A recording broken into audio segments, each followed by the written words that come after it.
Well. Look at the Wall Street Journal waking up to the notion that corporate greed exists. In a new piece addressing the horrific inflationary pressures cash-strapped Americans have been struggling with, writer Paul Hannon addresses the reality of price gouging. He writes, inflation has proved more stubborn than central banks bargained for when prices started surging 2 years ago. Now, some economists think they know why.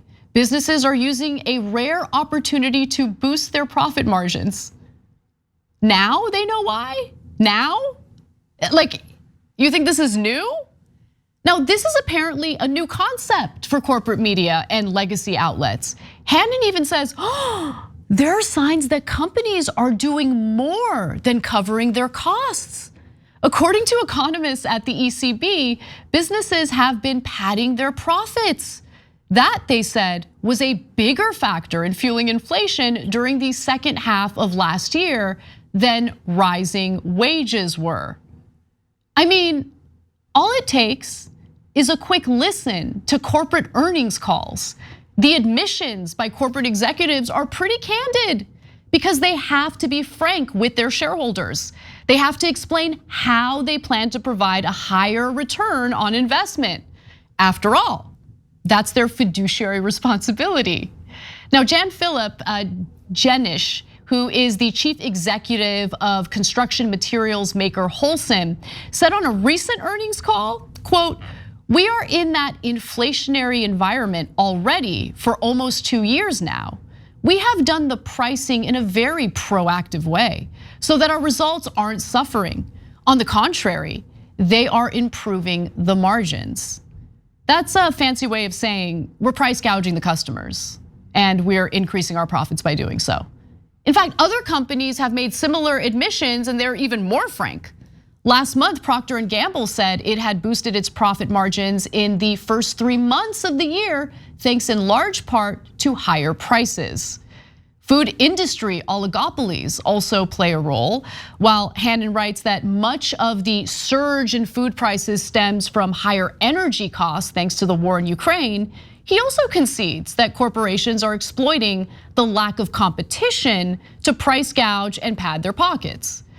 But economists at insurance company Allianz, I love the name of that company, I just love saying it, have calculated that about 10% of the rise reflects the search for higher profits. They suggest that is possible because key parts of food supply chain are dominated by a small number of firms. Now, companies also believe that they can get away with the price gouging, probably because they already have. They've blamed higher prices on a whole host of other things like supply chain shortages or bottlenecks. Paul Donovan, chief economist at USB Global Wealth Management, confirmed this. He says, quote, "They are confident that they can convince consumers that it isn't their fault, meaning the company's fault, and it won't damage their brand." But the media's role in covering up these corporate scams is also a problem. That's how they get away with it. Until this piece was published, the Wall Street Journal aided the effort to obscure what's really going on. Here are just a few examples. Fiscal stimulus is turning into a fiscal drag. In a big headwind for growth, drop in federal relief could help curb, I should say, inflation, while elevated savings should blunt impact on consumers. That was published February of 2022.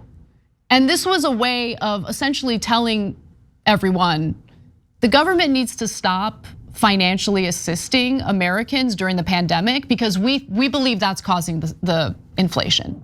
Complete and utter nonsense. Another Wall Street Journal headline reads, "Stimulus might cause higher inflation, but for how long? Combination of another round of COVID-19 relief and easing of pandemic's grip could push prices higher." That was published in 2021. Okay. One more though, just one more. Third COVID-19 stimulus package could jolt US growth, revive inflation in 2021. I mean, so look, when it comes to the Wall Street Journal finally publishing a reality-based piece on this topic. I guess we should celebrate because it's better late than never. But for a while now, we've just been hearing over and over again that it's our fault, it's the workers' fault, it's their wages. Their wages are too high, even though our wages haven't kept up with inflation since the 1970s.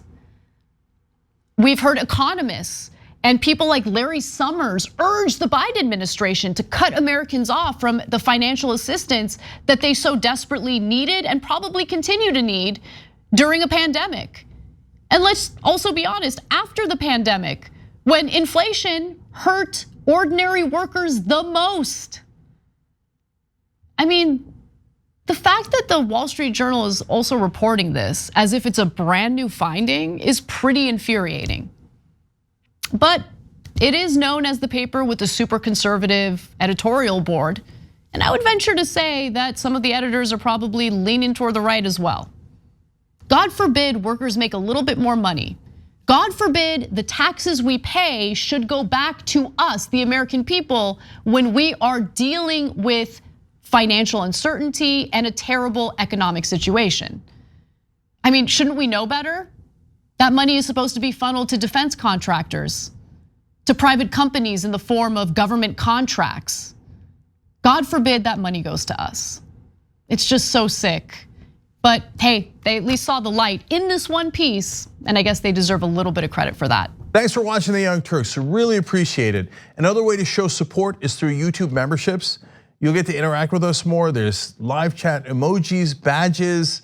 You've got emojis of me, Anna, John, JR. So those are super fun. But you also get playback of our exclusive member-only shows and specials right after they air. So all of that, all you gotta do is click that join button right underneath the video. Thank you.